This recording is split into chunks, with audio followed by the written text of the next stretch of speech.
asalaamaaleykum la famille siyaare waat naa leen di waat leen bu baax a baax joxal leen seen wàccuwaay voilà donc tey dañoo ñëw pour defal leen benn vidéo bëgg leen a wan nan la ñuy defee le 2FA muy le deux facteur identification nga xamante ne nii day ànd ak sécurité bi nga xamante ne nii moo nekk sur les plateformes yi nga xamante ne nii fa ngay denc say crypto-monnaie yu si mel ne Binance. Tey dañuy jël exemple Binance.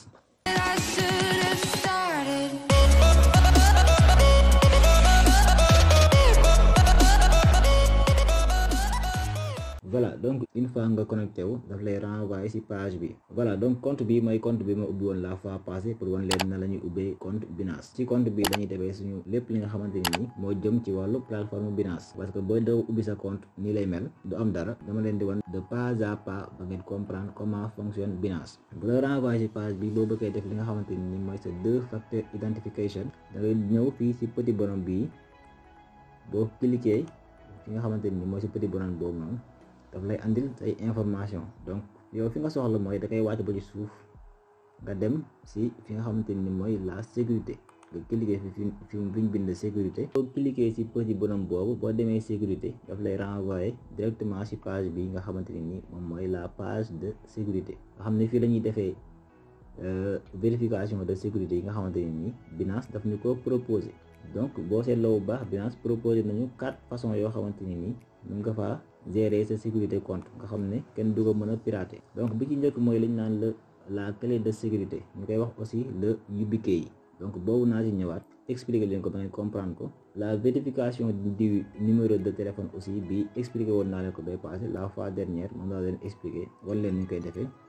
donc aussi am na la vérification par email. am na aussi boo xam ne moom la ñuy wax le Binance ou bien Google Authenticator. donc ñun tey boobu mooy intéressé boobu lañ leen bëgg wan nuñ koy defee parce que c'est le plus recommandé moom ak bi nga xamante ni mooy la clé de sécurité muy la YubiKey. donc bi nga xamante ni tey moo ñu intéressé muy comment faire le Binance ou bien le Google Authenticator. donc nga associé ko ak sa compte donc mu nekk loo xamante ni moom mooy gérer sa sécurité. boo leen déggee Google ou bien Binance Authenticator dafa nekk benn application boo xamante ne ni benn application la boo xam ne day produire ay code tous les 30 secondes maanaam chaque 30 secondes day génnee benn code boo xamante ne ni booy connecté wu wala boo ngay def sa retrait code boobu ngay entrer automatiquement pour mu mën a compte bi mën a ubbeeku wala boog nga mën a def say retrait. voilà donc léegi li nga xamante ni moom la ñuy defee la vérification par Binance ou bien par Google Authenticator. donc boo duggee fi nga xamante ni mooy muy sécurité si Binance da ngay ñëw fii nga xamante ni mooy Binance ou bien le Google Authenticator. boo ñëwee fii da ngay def activer donc pour nga activer li nga xamante ni mooy Google Authenticator 4 étapes la. étape bi ci njëkk mooy nga télécharger wala nga installer application Google Authenticator wala boog le Binance Authenticator ça dépend ci yow. Google Authenticator laa installé essayé guma li nga xamante ni mooy le Binance Authenticator mais en tout cas majoritairement ñëpp Google Authenticator la ñuy utiliser parce que application la boo xamante ni société Google ñoom ñoo ko créé. donc boo ñëwee fii da ngay sélectionner entre ñaar yi bi nga xam ne moom nga soxla le Binance Authenticator wala boog le Google Authenticator. donc naa leen defaral lien de téléchargement yi nga xamante ni si ngay télécharger application Google Authenticator bu nekkee yaa ngi si téléphone Android wala boog nga yor iPhone. donc naa leen defaral ñaari liens yëpp si suufu vidéo yi dans les descriptions ngeen mën koo télécharger pour ngeen bañ a def erreur. donc comme ni ma leen ko waxee woon man j'ai installé l'application Google Authenticator. donc on va sélectionner Google Authenticator ensuite ñu def suivant exactement da lay wax nga scanner ce code QR dans l'application Google Authenticator wala boog nga dugal li nga xamante ni mooy la clé de sécurité muy clé bi nga xamante ni moom moo nekk ci suuf yi donc mooy la clé de sécurité. donc ñaar yi mooy ce qui est très important. étape bi da ngay ut benn cahier wala boog yaa xam noo koy defee mais clé de sécurité bi waroo ko mën a perdre da nga ko war a denc foo xamante ni fu wóor la parce que un jour viendra bu nekkee da ngaa perdre sa téléphone pour nga récupérer li nga xamante ni mooy sa compte Google Authenticator il faut nga entrer code bi nga xamante ni mooy la clé de sécurité wala boog nga nga scanner QR code bi. donc li ci gën a am solo mooy da ngay ut cahier boo xamante ni nii wala boog benn bloc note boo xamante ni nii kenn amu ci accès. bloc note bi nga xam ne ci ngay dugal say information donc moom ngay jël daal ciy dugal sa clé de sécurité après nga denc ko fu wóor foo xamante ni nii un jour viendra di ko jot, wala nga photo ko denc ko foo xamante ni aussi kenn du ci am accès. donc ça dépend ci yow noo koy defee, mais ce qui est sûr mooy clé de sécurité bi bind ko fenn nga photo aussi li nga xamante ni mooy le QR code nga denc ko. voilà donc boo defee loolu pare da ngay def suivant. boo defee suivant aussi dala koy rappeler, maanaam gis nga li nga xamante ni moo gën a wóor mooy nga recopier li nga xam ne mooy la clé de sécurité. mu ne clé bii nii nga récupérer la clé de sécurité nga denc ko foo xamante ni fu wóor la kenn amu ci accès. ensuite bu nekkee da nga ko recopier ba pare nga def suivant. donc boo defee suivant li ci des mooy daf lay wax code de vérification. li ci des mooy nga activer ce authenticateur en faisant vérifier votre compte.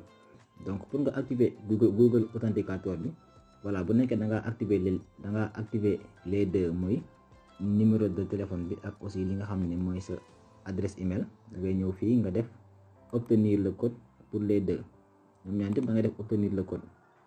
voilà léegi da ngay dem fi nga xamante ni mooy sa adresse email nga récupérer code bi.